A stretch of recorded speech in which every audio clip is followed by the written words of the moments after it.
ትሁት በስተመጨረሻ አቶ ገዛኸኝ ሲጥ አድርጎ ይዞ አሰቃያት። እሷም ከሚባለው በላይ ደነገጠችና እንዴ ጋሼ እኔ ምን አጥፍቼ ነው እንደዚህ የምሆነው? ምን አድርጌ ነው እንዲህ ልሆን የምችለው? ብላ ጥያቄዋን አስቀጠለች።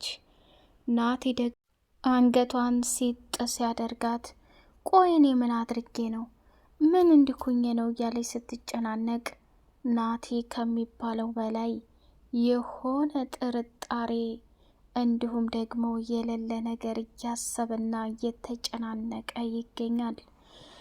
ትሁት ከባዱን ስህተት ሰርታለች። ምንም ቢሆን እኮ እንደዛ ስትሰቃይና እንደዛ መከራዋን ስታይ የነበረችውን የናቲን እናት ለማትረፍ ደፋ ቀና ስትል ነበር። ሆኖም ግን እሷን ትቶ ከዛ ከቤት መውጣቱ እንዲገሏት ወይንም ደግሞ የሚፈልጉን ነገር እንዲያደርጓት እየገፋፋች ነው። ትሁት ከባድ ስህተት ሰርታለች። ምንም ቢሆን ያችን ሴትዮ ለማትረፍ ብዙ ነገር ስታደርግ ነበር። አንዱም ሳይሳካላት ሲቀር አሁን ላይ ግን ምርጫዋና ውሳኔዋ ለአባባ ደወለችና አባዬ ነቅተውብኛል መሰል ዛሬ አዳር የተፈጠረውን ነገር አትጠይቀኝ። እኔ ለሷ ምግብ ሰራርቼ ምናምን ከዛ ወደ ክፍሏ ስገባ እንደ አጋጣሚ የልጇን ጩኸት ስትሰማ ደነገጠችና ራሷን መቆጣጠር አቃታት። ከዛ እሱም ከተኛበት ወደ እዚህ ክፍል እየመጣ በመጨረሻ ላይ ወይኔ ጉዴ ምን ተፈጥሮ ይሆን ምንድን ነው ብዬ ስጨናነቅ አደርኩኝ። መጨረሻ ላይ አቶ ገዛኸኝና ቤቲ ከክፍላቸው ወጥተው ናቲ ወደዚህ ክፍል ሊገባ መሆኑን ሲያዩ በጣም ደንግጠዋል። አያ አባዬ እኔ ደግሞ ለሷ ምግብ ይዤ ክላስ ገብቼ እያወራኋትና ያ ምግብ እየበላች ነበር። ሆኖም ግን በሚያሳዝንና በሚገርም ሁኔታ እጅግ በጣም ስላዘነች ከፍቷት እያለቀሰኝ ነበር። ድምጿን ስለሰማት ብቻ የሚያደርጓት ነገር በጣም ከባድ ነው እያለች መናገር ጀመረች። የትሁት ስቃይ አሁንም እንደቀጠለ ይገኛል። እሷን ለማትረፍና እሷን ለማዳን ብላ ዋጋ ስትከፍል አንዱም ሳይሳካላት እንደዚህ ሆኖ ስታዩ በጣም አዘነች። ሰላም ሰላም ሰላም! ውድ የተከበራችሁ የተወደዳችሁ የሌላ ኤንድ የመሐመድ ቤተሰቦች እጅግ በጣም ተወዳጅና በጉጉት ስንጠብቀው የነበረው የትሁት ድራማ እንደቀጠለ ይገኛል። ቻናሉን ላይክ፣ ሰብስክራይብ እያደረጋችሁ ለምታበረታቱን መልካም ቤተሰቦቻችን እናመሰግናለን። ትሁቴ እንግዲህ አቶ ገዙ እያሰቃያት ይገኛል። ናቲ እናቱን ለማግኘት ሰተት ብሎ ወደ መቃብር ቦታ ሄደ። መቃብር ቦታ ላይ ደግሞ ምንም እንደማያገኝ ስላወቀች ቤቲ ጉር ሆነናል ተዋረድን እያለች ለአቶ ገዛኸኝ ስትደውል መንገድ ላይ ስልኩንም ሳያነሳላት ሲቀር እጅጉን በጣም አዘነች። መጨረሻ ላይ ግን ያልታሰበና ከባድ ነገር ተፈጠረ። እሱም ምንድን ነው? ናቲ ይህን ቅሌትና ውርደት እንዳወቀባቸው ተረዱ። ትሁቴ የመጨረሻ መሰናበቻ አደረገችላት። ስሚ አለሜ፣ አንቺ በጣም ጥሩ ሰውና ደርባባ መልካም ሰው ነሽ። በሰዓቱ አንቺን ለማትረፍ ብዙ ነገር ሁኛለሁ። ሆኖም ግን ብቻዬን እየቻልኩ ስላልሆነ ናቲ እንዲሆነ ብዬ ለማለት እቸገራለሁ። አለሜ፣ ምንም ቢሆን ምንም ፈጣሪ ከዚህ ቦታ ላይ እንዲያወጣሽ የተቻለውን ነገር እንዳደርግልሽ እጸልይልሻለሁ። መቼም ቢሆን ልረሳሽ አልችልም ብላ ስትላት ደነገጠችና የቀረበላትን ምግብ መብላት ትታ አፍጥጣ አየቻት። ቆይ ምን እየሆነች ነው? ምን ልትለይ ነው? የሚለው በጣም ሀሳብና ችግር ውስጥ ስለገባባት ያንን ነው እያዳመጠች የነበረችው ማለት ነው። አለሜ በጣም ነው ያሳዘነችን።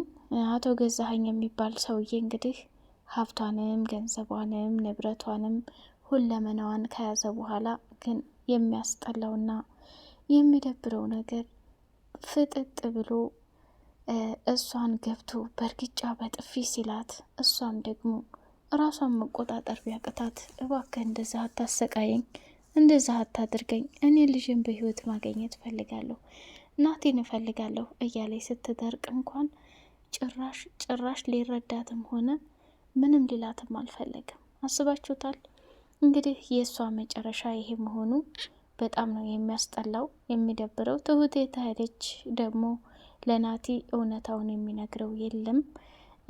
እንዳለው ከፎቅ አንስቼ ምድር ነው ማንጠባጥብሽ፣ አፈርጥሻለሁ እያለ ሲላት ነበር። እሷን አሁን ይገላት ይሆን ወይስ መጨረሻ ላይ ምን ያደርጋት ይሆን? በጣም የሚያጓጓ ነገር ነው። ቤቲ እንግዲህ አሁን ላይ የአቶ ገዛኸኝ ውሳኔ ምን ሆነ? ስሚ፣ ከዚህ በላይ እኔ ነገሮችን መቋጠርም ሆነ መደበቅም አልችልም። እውነቱን ስነግርሽ መቼም ይሁን መቼም ይሄ ሁሉ ነገር ይፋ መውጣቱ አይቀርም። ግን እውነቱን ስነግርሽ የምታዳምጪ ከሆነ እችን ሴትዮ እስከ መጨረሻው መግደል አለብን። እሷን ካልገደልናት በፍጹም ሰላም ልናገኝ አንችልም ብሎ ሲላት፣ እንዴ ቆይ አንተ ምን ሆነሃል? ሰውን ከመግደልና ሰውን ከማጥፋት የምታውቀው ነገር የለም እንዴ? ይሄ ነገር እሷን ብንገላት ምን ያህል ችግር ውስጥ እንደምንገባ አስበው ታውቃለህ? አለችው። ማሰብም ምንም አይጠበቅም፣ እሷን ከዚህ ምድር ላይ ማጥፋት አለብን ብሎ ወሰነ። ይሄን ነገር አልስማማበትም ብላ ነው የተናገረችው ማለት ነው። በጣም ነው የከፋት፣ በጣም ነው ከሚባለው በላይ የተናደደችው ቤቲ። አቶ ገዛኸኝ ምንም ይሁን ምንም መግደል ነው የሚፈልገው አለምዬን። አለምዬ ያልሆነችው እና ያልከፈለችው ነገር የለም። በገዛ ቤቷ፣ በገዛ ሀብቷ፣ በገዛ ህይወቷ እንደዚህ ስትፈተን አታሳዝንም? ናቲ ደግሞ በደረቀው ሌሊት ላይ እንግዲህ ተኝቶ ስለ እያስታወሰ የነበረው የእናቱን ድምጽ ነበር። ስቅስቅ ብሎ ሲያለቅስ ትሁት እንዴት አስቻላት? እውነታውን እንዳትናገር እሷም ችግር ውስጥ ልትገባ ነው። በዛ ላይ ደግሞ ከባድ ስህተት ብትሰሪ በማያገባሽ የምትገቢ ከሆነ ብሎ አስፈራርቷታል። ያ ነገርም እየተመላለሰባት ስለሆነ በጭራሽ ይሄን ነገር ማድረግ አልፈለገችም። ግራ ተጋብታና ተደናብራ እንዲሁም ደግሞ ጨንቋት የምታደርገው ነገር ሁሉ ወዴት ልግባ፣ እንዴት ልሁን እያለች ስትባትት የነበረችው እንደው በቀላሉ ትሁቴ እውነቱን ፍርጥ አድርገው እንዳላት አባባ አፍርጣው ቢሆን ነፃ የምትወጣበት ትልቅ አጋጣሚና ቻንስ ይፈጠር ነበረ። ያ ደግሞ እንዲሆን በጭራሽ ፍላጎትም የላትም ትሁት። መጨረሻ ላይ ወደ አባባ ደወለች እና አባዬ እኔ ካንተ ጋር መሆን ነው የምፈልገው፣ መምጣት እፈልጋለሁ፣ ምንም ነገር አልተሳካልኝም እያለች አለችው። እሱም ተይ የኔ ልጅ፣ ሁሉም ነገር እንደፈለግነው ሊሆን አይችልም፣ ቢያንስ እሷን እንደምንም ብለሽ ማትረፍ አለብሽ እያለ ቢላትም ቁልፉን ሰርቃ ስለሆነ የገባችው እና ያንን ቁልፍ ደግሞ ቤቲ ስላገኘችው በጣም ደንግጣለች ማለት ነው። ቤቲ ያንን ቁልፍ አግኝታ ቀጥታ የሰጠችው ለማን ነው? እቺ የምታሳፍር ማለት ነው። ቁልፉን ቀጥታ የሰጠችው ለአቶ ገዛኸኝ ነው። አቶ ገዛኸኝ ደግሞ ይህን ቁልፍ እሷ ናት አይደል የሰወረችው የወሰደችው፣ ካሁን በኋላ ከባድ ጥንቃቄ ማድረግ አለብን፣ ለሚመጣው ሁሉ ዝግጁ መሆን አለብን ብሎ ሲላት፣ እሺ በቃ አትጨናነቅ፣ ሁሉም እንደሚሆን ይሆናል፣ እኔ አስተካክለዋለሁ እያለች ነበር እያለችው። ምኑን እንደምታስተካክለው ባናቅም ቤቲ እንግዲህ አሁን ላይ ከባድ ቅሌትና ውርደት ላይ ደርሳለች። እሱንም አምኖ መቀበል ቢያቅታትም በጣም ግራ ተጋብታለች። የመጨረሻ ጣፍንታዋ ምን እንደሆነ ባናቅም ሰውየው ሽምጥጥ አድርጋ በሰው ገንዘብ እና በሰው እንትን እንደዚህ የሆነችበት መንገድ በጣም ነው ትልቅ አስተዋጽኦ እየፈጠረባት ያለው ማለት ነው። ትሁቴ መጨረሻ ወደ አባባ ጋር በመሄዱ አባባም በጣም ደስ ሊለው ይገባል። ግን የዘላለም ከባድ ችግር ነው ይዛ ሄደችው። ናቲ ትሁቴን ይቅር አይላትም።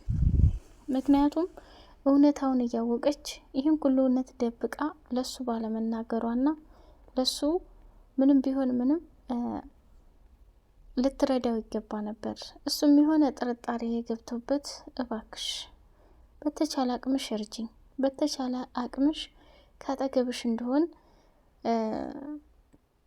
ፈቃጅልኝ፣ እኔ ውስጤ በጣም ልክ እየተሰማኝ አይደለም ብሏት ነበር። ይህንንም አምኖ መቀበል ነበረበት፣ እንዲሁም መናገር ነበረበት። በጣም አጥፍታለች። እውነቱን ስነግራችሁ እቺ እንትና ማለት ነው ትሁት አባባ የተናገረው ነገር ልክ ነበር። ቤቲ ደግሞ አሁን ላይ ትኩረቷ ናቲ ላይ ስለሆነ ናቲን ስለምትወደውና ስለምታፈቅረው የፈለገችውን ነገር ለማድረግ ወደ ኋላ የሚያግዳት የለም። አንደኛ ገንዘብ በእጇ እጅ ነው።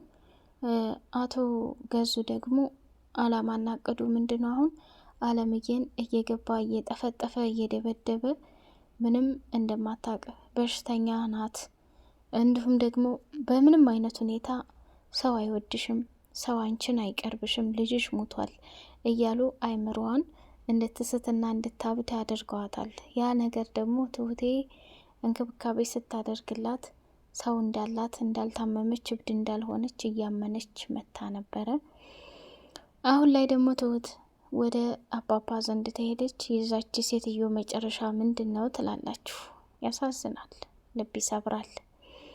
ወይ ለናት ያልተናገረች ወይ አንጠልጥላ ከዛ ቦታ ይዛ ወጥታ ማትረፍ ነበረባት። እኔ ምለው አሁን ትሁቴ በተደጋጋሚ ስትገባ አለምዬ ለራሱ እብድነሽ ምንድነሽ ብለው ሰው አይወዱኝም ብላ ስላሰበች እንጂ ከዛ ቦታ ለማምለጥ አምልጣ ሴት ትገባለች። ችግር እኮ ነው። እና በጣም የሚያጓጓ ድራማ ነው። እውነት ለመናገር ስንት አይነት ክፋትም እንዳለ እያየንበት ነው። ጥሩና መልካም ነገር እንድንሰራም ያስተምራል። ውድ የተከበራችሁ የሌላ ኤንዴ መሐመድ ቤተሰቦች ቻናሉን ላይክ፣ ሰብስክራይብ እያደረጋችሁ አበረታቱን። ሀሳብ አስተያየታችሁን ኮሜንት አስቀምጡልን። በቀጣይ ፓርት ትሁት እጣ ፈንታዋ ምንድን ነው? ወደ አባባ ዘንድ ትሄድ ይሆን? የአለምዬስ ጉዳይ ናቲ ምን ያደርግ ይሆን የሚለውን የምናይ ይሆናል ማለት ነው። ገዛሀኝ ከቤቴ ጋርስ በምን ይጣሉ ይሆን? ሰላም አሌይኩም ወራህመቱላሂ ወበረካቱ።